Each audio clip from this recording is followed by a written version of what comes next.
Hello and welcome to this how to create an exhibition poster video tutorial. I'm Ali Jennings and I'll be showing you how to combine all of the components that you need to advertise your own photographic exhibition. So by the end of this tutorial you should end up with a poster that looks something along these lines. Now the first thing that we want to do is to create a new document and also to switch on a few guides and grids just to enable us to see exactly what's going on and just make sure that everything that we do lines up perfectly. So let's create our new document, and to do that we either go Control N or Apple N. Under our presets go to International Paper Size. Under Size we'll select A4 and then we'll just click OK to create our new document. Now we want to switch on our grid, so if we go to View and down to Grid, and we can also go to View and just switch on our rulers as well, and that way we can really see how large the image is going to appear in real terms. Now if you're not sure about how your rulers are set up or even your grid, just go up to Edit, down to Preferences and click on Grid, and here it'll say grid line, which we've got set at 2 centimeters, and each of those grids is divided into 4.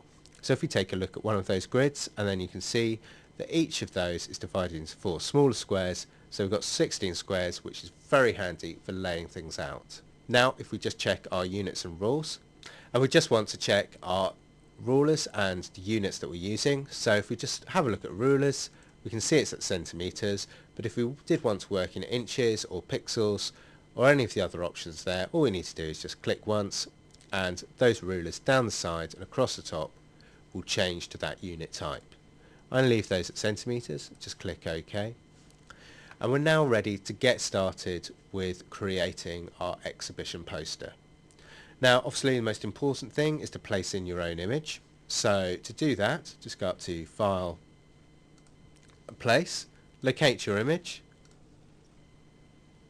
click Place, and that'll automatically put that into your document. Now to move it around, just left click, move it into place, and if we want to resize, all we need to do is hold down Shift and just drag down.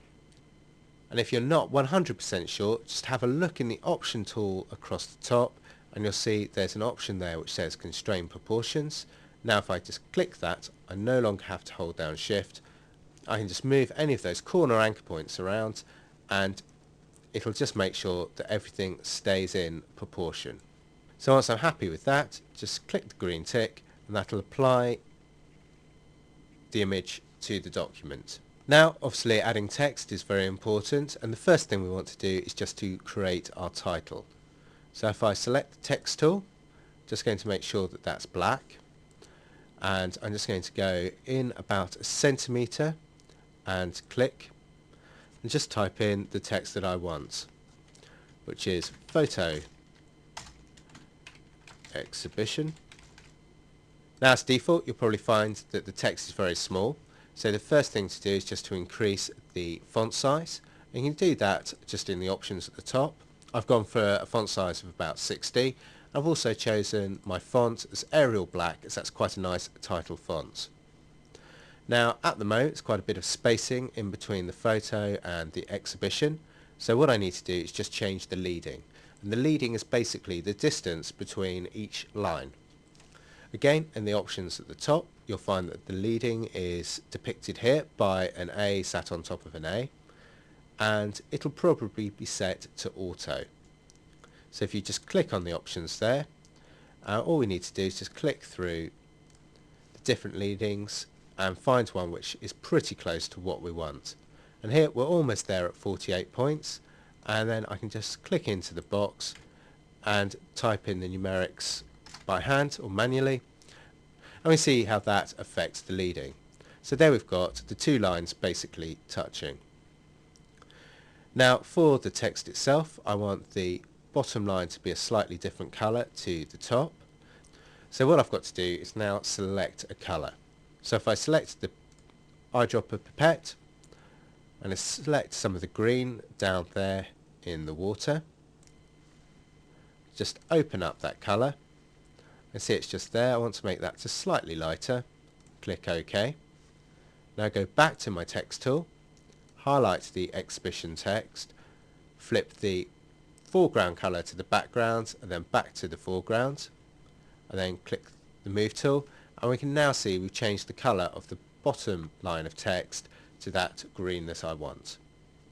So you can now apply the rest of the title text in a very similar fashion, and when it comes to adding more bulky text, just select the text tool, and again you can just click into your picture, but instead of letting go and starting typing instantly, click and drag and you'll draw a text box, and we just want it to fill out about that area of the image. And we can now see that we've got a text box which has little anchor points all the way around, so we can adjust the size. So I just go back to a standard Arial font, reduce the size to about 18. I'm going to just put in a little bit of text. At the moment I've left the foreground colour as the green. I want that to now be black. So if I select all of that text, just reset my colour swatches. Now I want to make sure that that leading is back to what it should be rather than the customised amount that I've set. So I just click auto. Now if I want to just click on the move tool, and I can just check that that looks okay. If you find the grid is getting in the way, we can just switch that off by going up to grid just to double check. So if I did want to change that box size, all I've got to do now is pull one of those anchor points, and I can actually move and adjust the text so it always fits into that box size. So I'll leave you to get on with that, and the next part we'll take a look at using overlays just to back the text to make it really stand out.